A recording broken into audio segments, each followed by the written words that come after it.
So काही कारणाने माझा उत्तराखंडला जायचा प्लॅन कॅन्सल झालेला आणि काही दिवसांनी मी परत प्लॅन बनवला. पण यावेळी आम्ही एक्सप्लोअर करणार होतो the beauty of south India.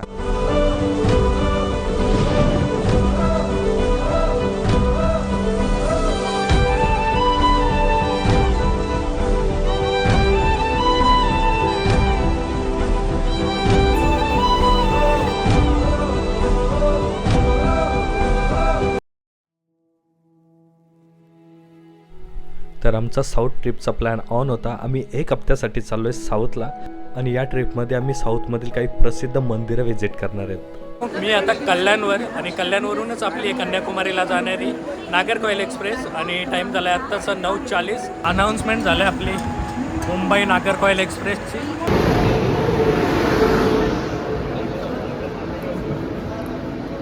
आपल्या भावाचा बड्डे आणि आम्ही ट्रेनमध्ये बड्डे सेलिब्रेट करणार आहे. बार बार दिल ये गाए तुम जियो हजारों साल ये मेरी है आरज़ू. Happy birthday to you. Happy birthday to you. Happy birthday to you. Cup cup cup to you. Happy birthday to you. Happy birthday dear Sandesh. Happy birthday to you. Kanyakumari म्हणजेच भारताचं शेवटचं स्थान. आम्ही पहिल्यांदाच एवढा लांबचा प्रवास करणार होतो, ते सुद्धा बाय ट्रेन. तर या प्रवासात आम्ही आपलं राष्ट्रीय खेळ खेळलो आणि थोडीफार बकचोदी पण केली.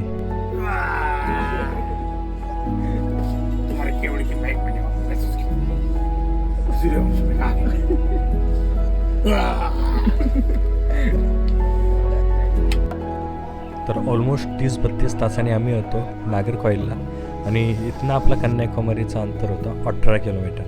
तर त्यासाठी आम्ही एक कार केलेली आणि कारमधून दिसणारे नजारे जस्ट अमेझिंग होते.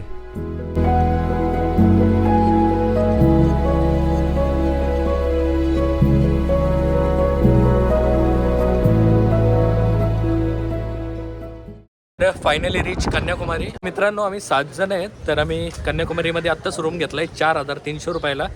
2 रूम नॉन AC आणि इथनंच मागं सी व्ह्यू आहे, मस्त समुद्राचा व्ह्यू आहे. ही बघा अशी रूम आहे. आम्ही 2 रूम घेतल्यात आणि सॉरी AC रूम आहेत या. आणि हा व्ह्यू बघा कन्याकुमारीचा, हा बघा. मित्रांनो 2 वाजलेत आणि फ्रेश होऊन हॉटेलमधून निघालो आहे आम्ही कन्याकुमारीचा पहिला पॉईंट एक्सप्लोअर करायला, जे की विवेकानंदांचं स्टॅच्यू आहे. जो विवेकानंदांचा स्टॅच्यू आहे ना इथं, तर तिथं जायला बोटीने जायला लागतो. समुद्राच्या थोडा मध्येच येतो, असं म्हणजे खडकावर आहे मंदिर. तर त्या ठिकाणी चाललो आहे. पहिला पॉईंट येतो आपला. बघा हा मार्केट एरिया आहे, इथनं चाललो आहे. संध्याकाळच्या टायमाला इथं असते, भरपूर पब्लिक असते.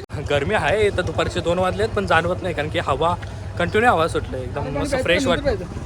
हे बघा आम्ही 7 जणांचे काढलेत तिकीटं. 75 रुपीज पर पर्सन. बघा असं तिकीट आहे. हां चला इथनं एंट्री आपली. तर मी पहिले पण कन्याकुमारीला येऊन गेलेलो, तर त्या जुन्या आठवणी ताज्या झाल्या. तर ऑलमोस्ट 10-15 मिनटं वेट केल्यानंतर आपली फेरी आलेली. फेरीतून स्वामी विवेकानंद मेमोरियलपर्यंत आपण 10-15 मिनटातच पोचतो. पण त्या 10-15 मिनटाचा एक्सपिरियन्स एकच नंबर होता.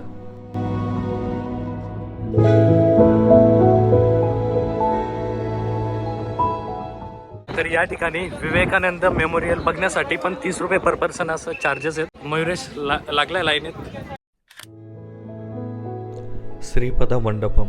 माता पार्वतीने शिवजींच्यासाठी या ठिकाणी तपश्चर्या केलेली अशी मान्यता आहे.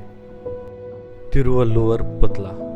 ऑलमोस्ट 133 फूट उंचीचा हा पुतळा प्रसिद्ध तमिळ साहित्यकार तसेच संत तिरुवल्लुवर यांच्या स्मरणार्थ उभारण्यात आलेला आहे. Swami Vivekananda rock memorial. याच ठिकाणी स्वामी विवेकानंद यांनी आत्मज्ञान प्राप्त केले होते. 1970 साली स्वामी विवेकानंद यांच्या स्मरणार्थ या ठिकाणी हे मेमोरियल बांधण्यात आले होते. तर या ठिकाणी 1-1.5 तास स्पेंड केल्यानंतर आम्ही परत निघालो.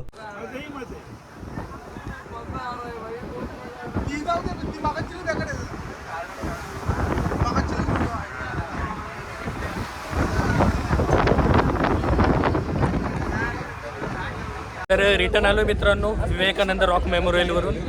मस्त होता एक्सपिरियन्स. 1-1.5 तास आरामात स्पेंड करू शकता आणि व्ह्यूज पण भारी होतो. फोटो वगैरे भरपूर काढला आम्ही. तर मित्रांनो आता मी आहे मार्केट एरियामध्ये आपल्या कन्याकुमारीच्या आणि आम्ही आत्ता चाललो आहे कन्याकुमारी माता मंदिरात. Kanyakumari Bhagavathi Amman temple. This is a second place of our Kanyakumari trip. आणि या ठिकाणची जी पॉझिटिव्हिटी होती ती तुम्हाला मी शब्दात नाही सांगू शकत. कन्याकुमारी मंदिरातून आलो आहे बाहेर दर्शन घेऊन आत्ताच. आणि कन्याकुमारी मंदिरात पुरुषांना आहे ना आपल्या कमरेच्या वरचे कपडे काढायला लागतात. शर्ट किंवा टी शर्ट असेल ते काढायला लागतात आणि मग दर्शनासाठी आत जायला लागतो. तर आम्ही जेव्हा दर्शन घेतलं ना एकदम पॉझिटिव्ह वाईब्स होतं मंदिरात. तर मस्ट विजिट प्लेस आहे कन्याकुमारी मंदिर. आल्यावर नक्की विजिट करा, नक्की दर्शन घ्या. कसं आलं दर्शन? सुंदर झालं एकदम मस्त.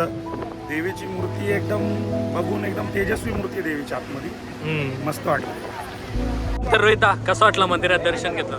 खूप छान वाटलं हे मंदिर आता जे पाहिलं एकदम सुंदर वाटलं. ते देवीचं जे तेज अक्षरशः माझ्या डोळ्यात साठवलं इतकं प्रसन्न वाटलं. एकदम पॉझिटिव्ह वाईब्स होतं, एकदम प्रसन्न होता. खूप मला पॉझिटिव्ह वाईब्स आल्या या मंदिरात दर्शन घेऊन. तर कन्याकुमारी मंदिरात दर्शन केल्यानंतर ऑलमोस्ट संध्याकाळ झालेली. तर आम्ही तिथून निघालो सनसेट पॉईंटला.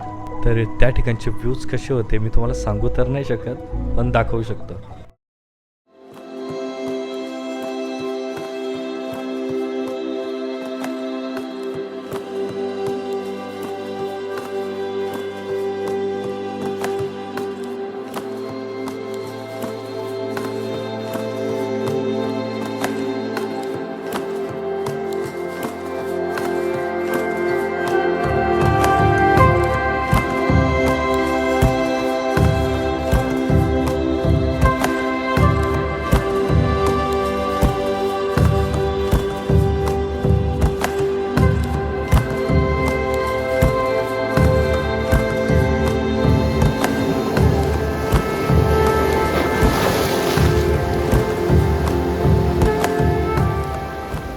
तर मित्रांनो टाईम झाला आहे 5:45 झालेत आणि आत्ता जरा सनसेट सारखा झाला आहे वातावरण. मागाशी एकदम क्लायमेट डल होता.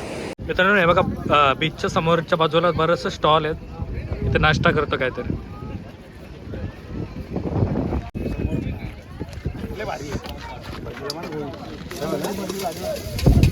ते पर ग्लास काय घ्या अजून 2-3. आंबा घे ना. और दो दे दे. हे आंबा पण घे. हे आंबा घे. कुठं आंबा आहे? क्या तर या व्हिडिओत एवढंच. नेक्स्ट व्लॉगमध्ये आपण केरळमध्ये काही प्रसिद्ध ठिकाणं व्हिजिट करणार आहेत. तर नेक्स्ट व्हिडिओसाठी चॅनेलला सबस्क्राईब करा. भेटू नवीन व्हिडिओत. तोपर्यंत जय शिवराय.